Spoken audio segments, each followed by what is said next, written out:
നമസ്കാരം. ഇന്നത്തെ കാലത്ത് കേരളത്തിൽ ഒരു സാധാരണ കുടുംബത്തിന് മാസം എത്ര രൂപ വരുമാനം വേണം ജീവിക്കാൻ? ഒരു നല്ല ജീവിതം നയിക്കാൻ ശരിക്കും എത്ര പണം വേണം എന്നതിനെക്കുറിച്ചുള്ള ചർച്ചകൾ സമൂഹ മാധ്യമങ്ങളിൽ എപ്പോഴും നടക്കുന്ന ഒരു കാര്യമാണ്. ഒരു യൂട്യൂബ് വീഡിയോയിൽ വന്ന ചില കണക്കുകൾ ഈ വിഷയത്തിൽ വലിയ സംവാദങ്ങൾക്ക് വഴിവച്ചിരിക്കുകയാണ്. ദാരിദ്ര്യമില്ലാതെയും അതേസമയം അമിത ആഡംബരങ്ങൾ ഒന്നുമില്ലാതെയും ഒരു കുടുംബത്തിന് ജീവിക്കാൻ ആവശ്യമായ പണത്തെക്കുറിച്ചാണ് ഈ വീഡിയോ ചർച്ച ചെയ്യുന്നത്. 3 ജീവിത സാഹചര്യങ്ങൾ, 3 കണക്കുകൾ.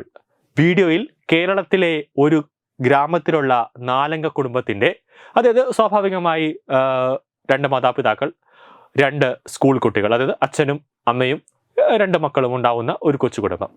പ്രതിമാസ ചെലവുകൾ 3 വ്യത്യസ്ത സാഹചര്യങ്ങളായി അവതരിപ്പിക്കുകയാണ്.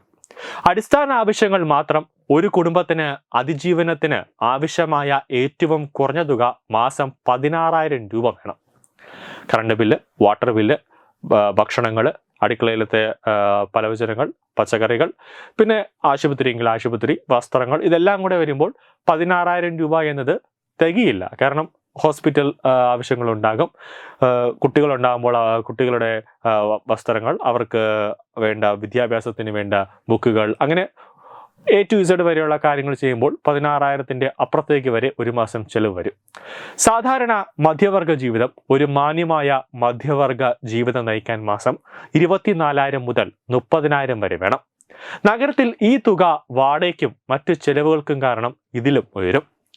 സൗകര്യങ്ങളുള്ള ജീവിതം, നല്ല വീട്, മികച്ച വിദ്യാഭ്യാസം, നല്ല ഭക്ഷണം, കാർ, വിനോദങ്ങൾ എന്നിവയടങ്ങിയ ഒരു ജീവിതത്തിന് പ്രതിമാസം 65,000 രൂപ മുതൽ 1,00,000 രൂപ അകത്ത് വരെ ചെലവ് വരും. സ്വാഭാവികമായി ഒരു കുടുംബത്തിന് ഇന്നത്തെ കാലത്ത് ഒരു അച്ഛൻ, ഒരമ്മ, 2 മക്കൾ, അങ്ങനെ അടങ്ങിയ ഒരു കുടുംബത്തിന്, 4 അംഗ കുടുംബത്തിന് ജീവിച്ചു പോകാൻ ഒരു മാസം ഒരു 25,000 രൂപയെങ്കിലും മാക്സിമം വേണ്ടി വരും. സ്വാഭാവികമായി ചില ദിവസങ്ങൾ അതിലും കൂടാം. കാരണം 2ഉം 3ഉം ലോണുകൾ ഉണ്ടാക്കും. പച്ചക്കറികൾ, പലവ്യഞ്ജനങ്ങൾ, കറണ്ട്, വാട്ടർ, കുട്ടികളുടെ വിദ്യാഭ്യാസം, സ്കൂൾ ഫീസ്, പിന്നെ അവരുടെ വസ്ത്രങ്ങൾ, സ്കൂളിലേക്ക് വേണ്ടുള്ള മറ്റ് പാഠപുസ്തകങ്ങൾ, ബുക്കുകൾ, എക്സ്ട്രാ ആക്ടിവിറ്റീസുമായി ബന്ധപ്പെട്ട് സ്കൂളിൽ ഓരോ ദിവസവും വാങ്ങാൻ ആവശ്യപ്പെടുന്ന മറ്റു കാര്യങ്ങൾ, അങ്ങനെ A to Z വരെയുള്ള ഓരോ കാര്യങ്ങൾക്കായി ഒരു മാസത്തെ ചിലവ്, പിന്നെ പാല്, പത്രം, അങ്ങനെ എല്ലാം കൂടെ കാൽക്കുലേറ്റ് ചെയ്യുമ്പോൾ ഒരു മാസം ഒരു 25,000 രൂപയെങ്കിലും ഉണ്ടെങ്കിൽ മാത്രമേ കഷ്ടിച്ച് ഇന്നത്തെ സാഹചര്യത്തിൽ ജീവിച്ചു പോകാൻ പറ്റുള്ളൂ. ഈ സ്വാഭാവികമായി ഒരു 20,000 രൂപ അല്ലെങ്കിൽ മാസ ശമ്പളം വാങ്ങിക്കുന്ന ഒരു ആൾക്ക് സ്വാഭാവികമായി ഒരു കുടുംബത്തെ കൊണ്ടുപോകാൻ വലിയൊരു പ്രശ്നമായിരിക്കും. അതുകൊണ്ടാണ് ഇന്നത്തെ കാലത്ത് ഒരു വീട്ടിൽ ഭാര്യയും ഭർത്താവും 2 പേരും ജോലിക്ക് പോകുന്നത്. എങ്കിൽ മാത്രമേ ഒരു കുടുംബത്തിന്റെ ബഡ്ജറ്റ് ബാലൻസ് ആവുകയുള്ളൂ. ഒരുപക്ഷെ ഇതെല്ലാം കേൾക്കുമ്പോൾ തമാശയായി നിങ്ങൾക്ക് തോന്നാം. എന്നാൽ ചിരിക്കാനും കരയാനും വക നൽകുന്ന ഒരു ജീവിതം യാഥാർത്ഥ്യമാണത്. അരിയുടെ വില കേട്ട് തലകറങ്ങി വീഴുന്ന, പച്ചക്കറി കടക്കാരന്റെ മുഖം കാണുമ്പോൾ അറിയാതെ പോക്കറ്റ് തടവി നോക്കുന്ന ഓരോ സാധാരണക്കാരന്റെയും ജീവിതമാണത്. കേരളത്തിലെ ഒരു സാധാരണ കുടുംബത്തിന്റെ ജീവിതം ഇന്നൊരു ബാലൻസ് ഷീറ്റ് പോലെയാണ്. വരുമാനം ഒരു വശത്ത്, ചെലവുകൾ മറുവശത്ത്. പക്ഷേ ചെലവുകൾക്ക് എന്തൊരു വേഗമാണ്! പലപ്പോഴും വരുമാനത്തെക്കാൾ വേഗത്തിൽ അവ മുന്നോട്ട് പോകും. വൈദ്യുതി ബിൽ, കുട്ടികളുടെ ഫീസ്, ട്യൂഷൻ ഫീസ്, പിന്നെ പച്ചക്കറിയുടെയും മീനിന്റെയും വില, എല്ലാം കൂടി ചേരുമ്പോൾ ശരിക്കും തല കറങ്ങും. ഈ സാഹചര്യത്തിൽ മാസം 16,000 രൂപയ്ക്ക് ജീവിക്കുന്ന ഒരു കുടുംബത്തെക്കുറിച്ച് ചിന്തിച്ചു നോക്കും. ഓരോ രൂപയ്ക്കും കൃത്യമായ കണക്കുണ്ടാകും. ഒരു പുതിയ ഷർട്ട് വാങ്ങാൻ രണ്ടാമതൊന്ന് ആലോചിക്കും.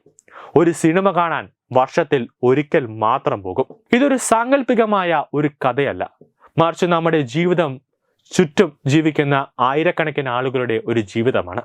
നല്ല വീടും കാറും യാത്രകളുമെല്ലാം ഒരു സാധാരണക്കാരന് ഒരു സ്വപ്നം മാത്രമാണ്. ഒരു മധ്യവർഗ കുടുംബത്തിന് പോലും ഇതൊക്കെ ഒരുപാട് കഷ്ടപ്പാടുകൾക്ക് ശേഷം മാത്രം സാധിക്കുന്ന കാര്യങ്ങളാണ്.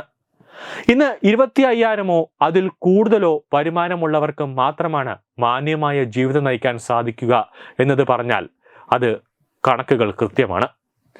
അപ്പോൾ ഒരു കുടുംബത്തിന് സുഖ സൗകര്യങ്ങളോടെ ജീവിക്കാൻ മാസം 65,000-ൽ കൂടുതൽ വരുമാനം വേണ്ടി വന്നേക്കാം. ഈ കണക്കുകൾ ഒരുപക്ഷെ എല്ലാവർക്കും ബാധകമായിരിക്കില്ല. പക്ഷെ ഇത് ഓരോരുത്തരുടെയും സാമ്പത്തിക സ്ഥിതിയെക്കുറിച്ച് ചിന്തിക്കാൻ പ്രേരിപ്പിക്കുന്നുണ്ട്. ജീവിത നിലവാരം അനുസരിച്ച് സാമ്പത്തിക ചെലവുകൾ എങ്ങനെ വ്യത്യാസപ്പെടുന്നുവെന്ന് ഈ കണക്കുകൾ വ്യക്തമാക്കുന്നുണ്ട്. ആഗ്രഹിച്ച ജീവിതം നയിക്കാൻ ശരിയായ സാമ്പത്തിക ആസൂത്രണം എത്രത്തോളം പ്രാധാന്യമാണെന്നും ഇത് നമ്മെ ഓർമ്മിപ്പിക്കുന്നുണ്ട്. നമ്മൾ എന്തുകൊണ്ട് ഇപ്പോഴും കഷ്ടപ്പെടുന്നു? വരുമാനം കൂടുന്നുണ്ടെങ്കിലും അതിലും വേഗത്തിൽ ജീവിത ചെലവ് കുതിച്ചുയരുകയാണ്. നമ്മുടെ കഷ്ടപ്പാടുകൾക്ക് പിന്നിലെ പ്രധാന കാരണം ഇതാണ്.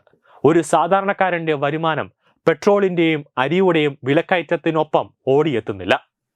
ഇത് കടക്കണിയിലേക്കും മാനസിക സമ്മർദ്ദത്തിലേക്കും നമ്മളെ തള്ളിവിടുന്നു.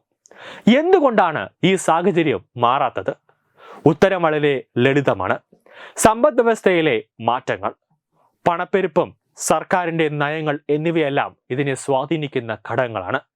നമുക്ക് സർക്കാരിനെ പൂർണ്ണമായി കുറ്റപ്പെടുത്താൻ കഴിയില്ല. കാരണം ഈ പ്രശ്നങ്ങൾ പലപ്പോഴും ആഗോള കാരണങ്ങളുമായി ബന്ധപ്പെട്ടിരിക്കുന്ന വസ്തുക്കൾ കൂടിയാണ്. ന്യൂസ് ഡെസ്ക് തത്വമൈ TV.